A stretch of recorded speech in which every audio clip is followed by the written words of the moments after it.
안녕하세요. 반갑습니다. 네, 여기는 뭐 보다시피 집입니다. 그래서 아이들의 소리가 조금 오디오에 잡힐 수가 있어요. 감안해서 봐주시면 되겠습니다. 예, 이번 시간부터 원래 이게 좀 중요한 단원이라서 학교에서 했어야 되는데 뭐 원격으로 하는 부분을 조금 아쉽게 생각을 합니다. 하지만 뭐 여러 번 반복해서 들을 수 있기 때문에 한번 천천히 해보도록 하겠습니다. 자, 지금은 밤이고요. 예, 목소리 굉장히 깔아앉고요. 뭐 감안해서 들어주시면 됩니다. 이번 시간에 할 것은 뭐 처음부터 어려운 걸 한다기보다는 이번 시간은 주로 용어에 대한 얘기를 해보도록 하겠습니다.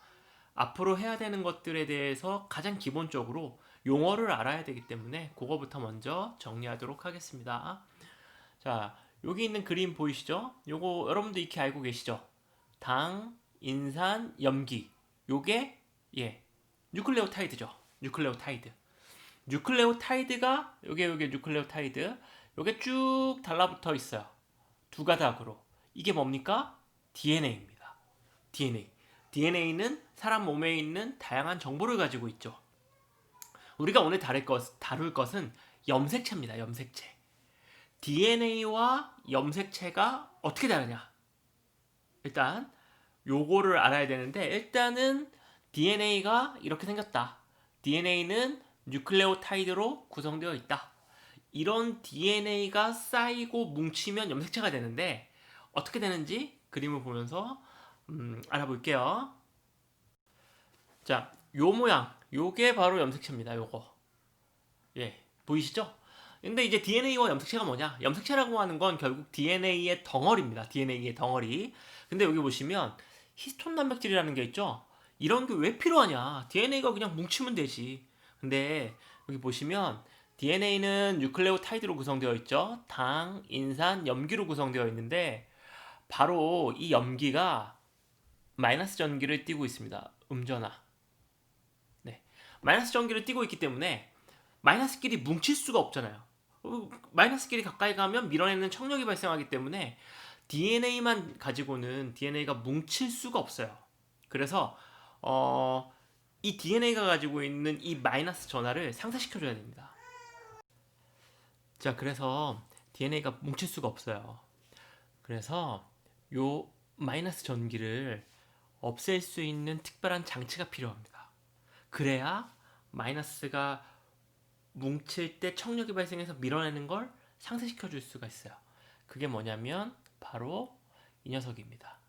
요 히스톤 단백질이 플러스 전기를 띠고 있기 때문에 여기 보시면 DNA가 요 히스톤 단백질을 이렇게 빙글빙글 감싸고 있죠.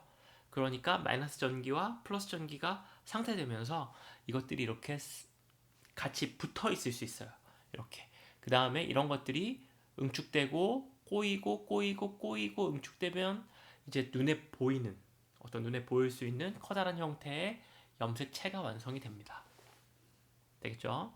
그리고 여기 보시면 이 DNA는 이걸로 구성되어 있다. 이게 뉴클레오타이드인데 염색체는 뭘로 구성되어 있냐?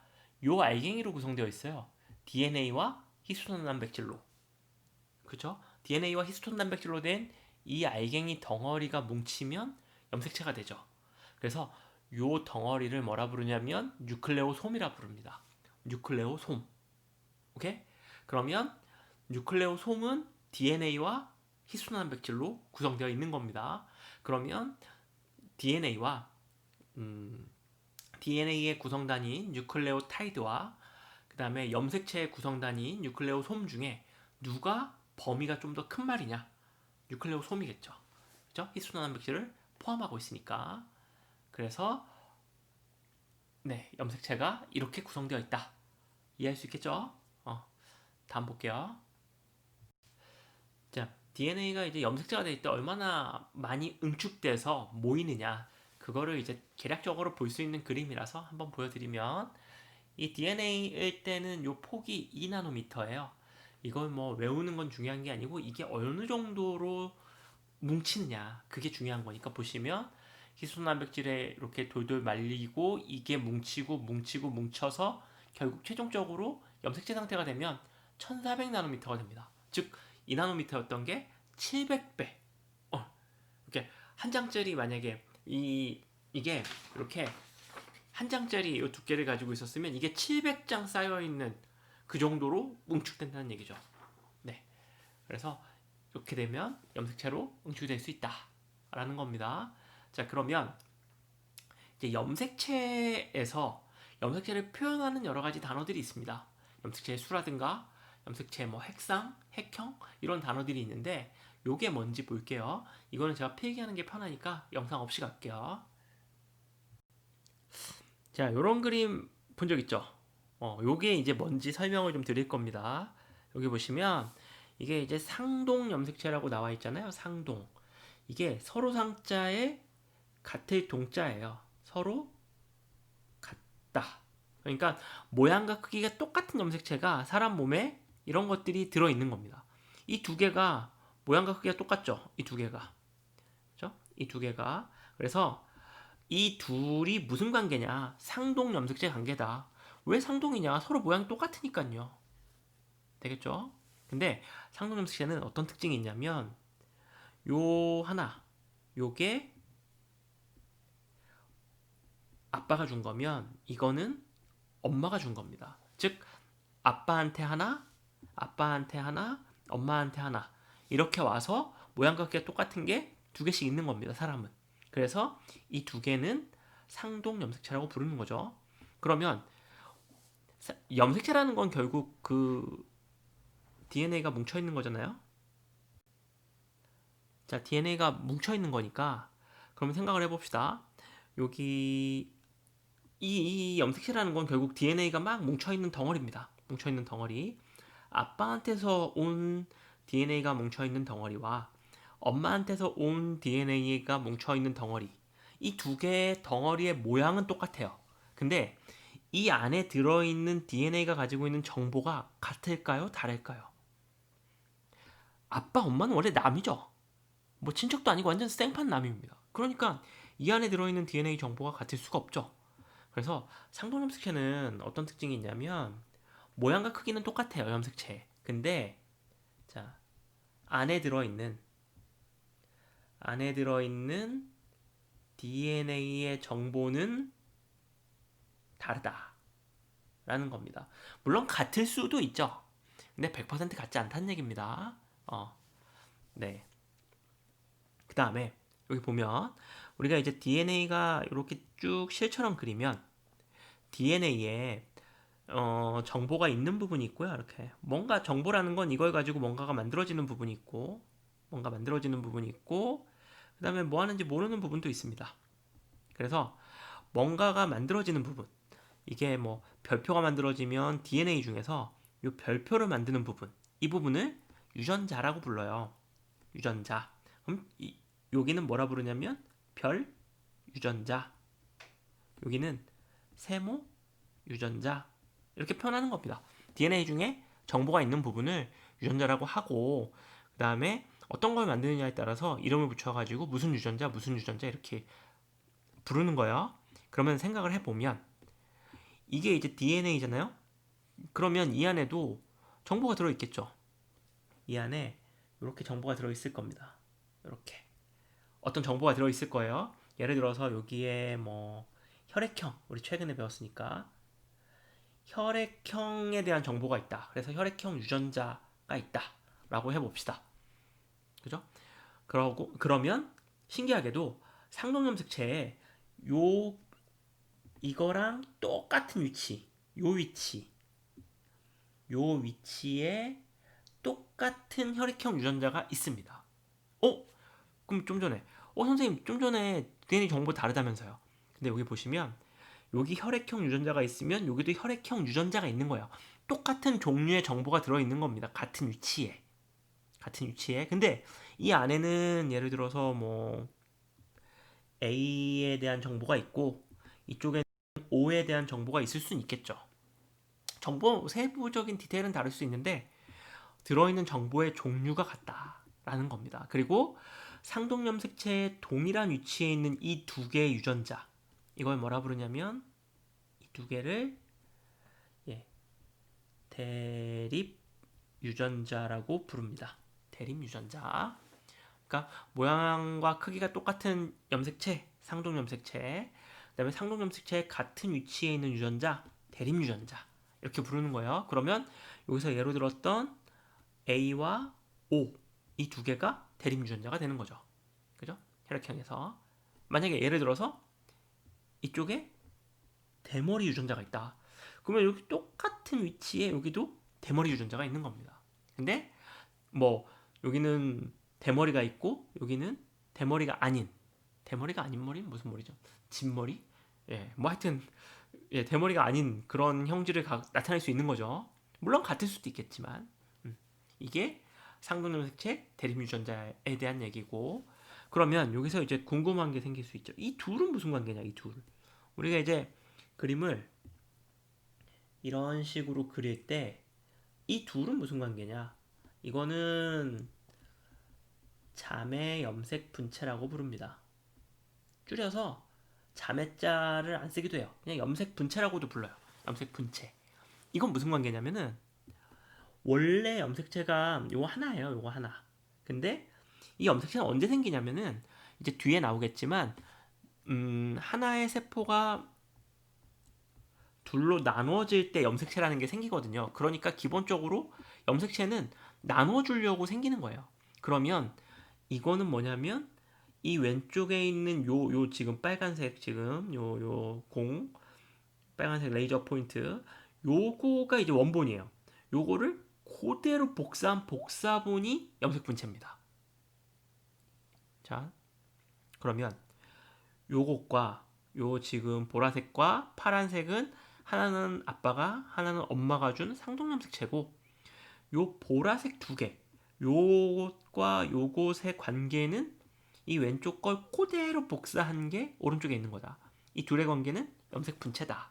그럼 염색 분체는 어떤 특징을 갖고 있겠습니까? DNA 정보가 100% 동일하다. 이런 특징이 있겠죠. 복사한 거니까요. 그런 특징이 있습니다. 그래서 상동염색체, 대립유전자, 염색분체 이것의 관계를 알아야 됩니다. 이해할 수 있겠죠? 이 용어 이해 안 되면 지금 한 6분 정도 설명했는데 요거 계속 돌려서 보면서 이게 무슨 얘기인지를 이해하세요. 그 다음에 다음으로 넘어오세요. 이게 이제 사람의 염색체의 전부입니다. 사람의 염색체 전부인데 여기 보시면 요 두 개, 요것과 요거 이거 근데 뭐하고 구분해야 되냐면 이거하고요. 요렇게 지금 이 그림은 이 그림이 아니고 요 그림입니다. 요거예요. 그러니까 떨어져 있는 거야. 그러니까 사람의 염색체는 몇 개 있냐면 46개가 있습니다. 46개. 46개. 똑같은 게 두 개씩. 두 개씩. 그럼 총 몇 개 있는 겁니까? 23쌍이 있는 거죠. 23쌍. 그죠? 모양과 크기가 똑같은 거. 이거는 아빠가 준 거, 엄마가 준 거, 아빠가 준 거, 엄마가 준 거 이렇게 모양과 크기가 똑같은 게 쭉 있고 여기 번호 있죠? 이 번호는 키순입니다. 그냥 큰 거부터 작은 거대로 쭉 세워놓은 거예요. 근데 모양과 크기가 똑같기 때문에 현미경으로 봤을 때는 이 두 개의 구분을 하지 못하기 때문에 그냥 이것도 1번 염색체, 이것도 1번 염색체가 되는 겁니다. 그래서 1번, 2번, 3번, 4번 쭉 있는 거죠. 22번 이렇게. 그러면 이 둘의 관계는 상동 염색체의 관계다. 그죠? 이 그림에서는 염색 분체가 표현되어 있지는 않습니다. 요 두 개가 염색 분체의 관계다. 되겠죠? 그다음에 여기 보시면은 지금 뭐 여기 이렇게 똑같은 위치에는 대립 유전자가 있다. 되겠죠? 그리고 여기서 이제 몇 가지의 추가적인 개념이 필요한데 일단 이거를 세는 방법을 알려드리겠습니다. 염색체를 세는 방법. 그냥 세면 되죠. 하나, 둘, 셋, 넷, 다섯, 여섯, 일곱, 여덟, 아홉, 열. 쭉 세면 46개. 그죠? 근데 여기서 주의해야 될 게 이것도 한 개고요. 이것도 한 개로 셉니다. 네. 이것도 한 개고 이것도 한 개예요. 이게 이제 여러분들을 헷갈리게 하는데 여기 가운데 이 동그란 걸 이제 동원체라고 부르거든요. 이 동원체 하나에 다 붙어 있으면 그냥 이 동원체 개수로 세시면 편합니다. 이 동원체 여기 하나에 붙어 있으면 그냥 한 개, 하나에 같이 붙어 있어도 한 개. 만약에 그런 게 없겠지만 내가 가상으로 이런 걸 만들었다. 몇 개로 셀 거냐? 한 개입니다. 이것도 한 개, 한 개로 세는 거예요. 네. 그 다음에 이제 핵상이라는 개념이 있습니다. 핵상. 네. 여러분들 프린트 같이 보시면 좋은데 염색체의 상대적인 수라고 나오는데 핵상은 n이냐, 2n이냐, 3n이냐 뭐 이런 식으로 세는데 이게 뭐냐? 간단하게 생각하면 상동염색체가 몇 개씩 있느냐? 그게 핵상의 포인트입니다. 상동염색체가 몇 개씩 있느냐? 자, 여기 보면 이거는 지금 상동염색체가 몇 개 있습니까? 두 개 있죠. 하나, 둘. 하나, 둘. 똑같은 게 두 개씩 있는 거죠. 그러면 이거는 어떻게 쓰는 거냐면 상동염색체가 두 개씩 있고 다 해서 46개가 있다. 이렇게 쓰는 겁니다. 와닿지 않죠? 몇 개 연습해 볼게요. 자, 우리가 이제 몇 개 연습을 해봅시다. 그래서 자, 이렇게 있으면은 자, 제가 이제 요 같은 줄에 있는 건 모양과 크기가 똑같다고 가정할게요. 그러니까 이 둘이 상동 염색체에 있는 겁니다. 이 둘도 상동 염색체. 그럼 이거는 뭐라고 쓰면 되냐면 총 몇 개입니까?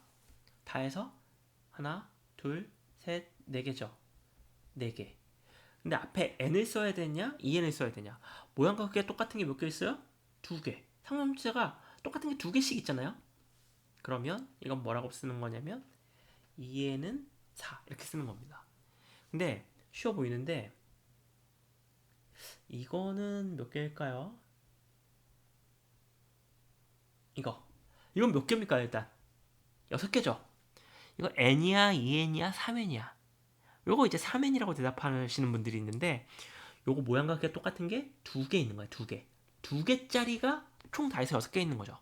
그래서 이것도 2n은 6이 됩니다. 3n이면 어떻게 돼야 되냐면 이렇게 돼야 돼요. 요렇게 있으면 3n은 6이 됩니다. 3n은 6. 네. 근데 핵상이라고 하는 거는 요거 2n 요것만 보는 거예요. 그래서 이 둘의 핵상이 같다라고 하면 맞아요. 염색체 수가 중요한 게 아니고 2n으로 같잖아요. 이건 핵상이 같은 겁니다. n이냐, 2n이냐, 3n이냐 이거야. 연습 좀 해볼게요. 자, 지금 제가 보진 않지만 한번 맞춰보세요. 자, 이거 몇 개입니까? 읽어보세요. 이거는 몇 개? 2n은 6. 왜 2n이냐면 똑같은 게 두 개 있으니까. 이게 n이냐 2n이냐 3n이냐를 고를 때는 다른 거를 가리세요. 이거 다 가리고 얘랑 똑같은 게 몇 개 있냐 이것만 세. 이거랑 똑같은 게 옆에 하나 더 있죠. 그럼 똑같은 게 두 개 있는 거잖아요. 두 개짜리가 다 해서 6개 있는 겁니다. 되겠죠? 이거 해볼까요? 이건 뭘까요? 이거는 n은 3이 되겠죠. 다 해서 3개인데 얘랑 똑같은 게 없잖아요. 이거랑 똑같은 게 없죠. n 이렇게 되는 거고. 그러면 이건 뭘까요? 제가 같은 줄에 있는 건 다 모양과 크기가 똑같다 그랬습니다. 이거는 4에는 4가 되겠죠. 왜냐면 하나 둘 셋 네 개 하고 똑같은 게 4개 있으니까. 이해할 수 있겠습니까? 이걸 일단 셀 줄 알아야 그 다음에 의미가 있는 거야. 그리고 이거 수학 아닙니다. 이거 막 약분하고 이러면 안 돼. 예. n은 4하고 n은 1은 다르죠. n은 1은 그냥 이거 하나야. 이걸 약분하면 이렇게 됩니까? 당연히 약분 이런 거 안 됩니다. 그냥 어설프게 막 아무거나 약분하지 마세요. 이게 핵상입니다. 되겠죠? 그 다음에 아까 그 좀 전에 봤던 그 사람 전체 염색체 가지고 조금 더 얘기를 해볼게요. 자, 그래서 좀 전에 배운 걸 바탕으로 이거 전체의 염색체를 읽으면 어떻게 되냐면 2에는 46개가 됩니다. 자, 그 다음에 보시면 여기 이제 XX 이게 여러분들 요게 네, 여성을 나타낸다는 거 잘 알고 있죠. 여성을 나타내느냐, 남성을 나타내느냐. 남성은 뭐 뭔지 잘 알고 계실 겁니다. 뭡니까? 남성은 XY죠. XY, XX의 뜻을 또 모르는 애들이 있어요. XX는 이거를 X라고 놓으면 이거랑 똑같은 모양이기 때문에 X라고 놓는 겁니다. 근데 Y는 이게 X인데 모양이 다르게 생겼어요. 그러니까 X 다음 문자를 주는 거예요. Y. 이게 뭐 Y가 이렇게 Y자 모양으로 생겨서 Y가 아닙니다. 그냥 X가 아니기 때문에 Y를 주는 거예요. 그래서 모양이 똑같은 거 두 개가 있는 경우가 있고 서로 다른 모양을 가지고 있는 게 있어요. 즉, 이 XXXY는 남자, 여자 성별에 따라서 다른 염색체를 가지고 있고요. 1번부터 22번까지 요 부분은 요 부분 네. 요 22번까지 요 부분은 남자, 여자 똑같이 가지고 있습니다. 그래서 남자, 여자 똑같이 가지고 있는 이 염색체를 상염색체라고 부르고요. 상염색체. 그 다음에 남자, 여자 다르게 가지고 있는 요 부위를 성염색체라고 부릅니다. 상염색체, 성염색체. 그럼 사람은 상염색체 22쌍을 가지고 있는 거죠. 개수로 치면 44개를 가지고 있는 거고, 성염색체 한 쌍을 가지고 있는 거고, 숫자로 따지면 2개를 가지고 있는 겁니다. 여자는 XX, 남자는 XY. 되겠죠? 자, 그 다음에 앞에서 얘기했을 때 핵상을 얘기했잖아요. 핵상. 그죠? 핵상. 핵상은 뭐 n이냐, 2n이냐, 3n이냐 이건데 핵형이라는 단어도 있습니다. 핵형. 염색체의 모양과 수와 모양. 이걸 다 통틀은 게 핵형이에요. 그러면 보세요. 이렇게 그려볼게요. 자, 이 둘의 핵상은 같아 달라. 요거 읽으면 2n은 4가 되고 이것도 2n은 4가 되죠. 2n으로 이 둘은 핵상이 같아. 근데 핵형은 수도 4개로 똑같지만 이 모양이 다르잖아요. 이거는 복사가 된 상태고 이건 복사가 안 된 상태죠. 그러니까 이 둘의 핵형은 다릅니다. 쓰면 이 둘은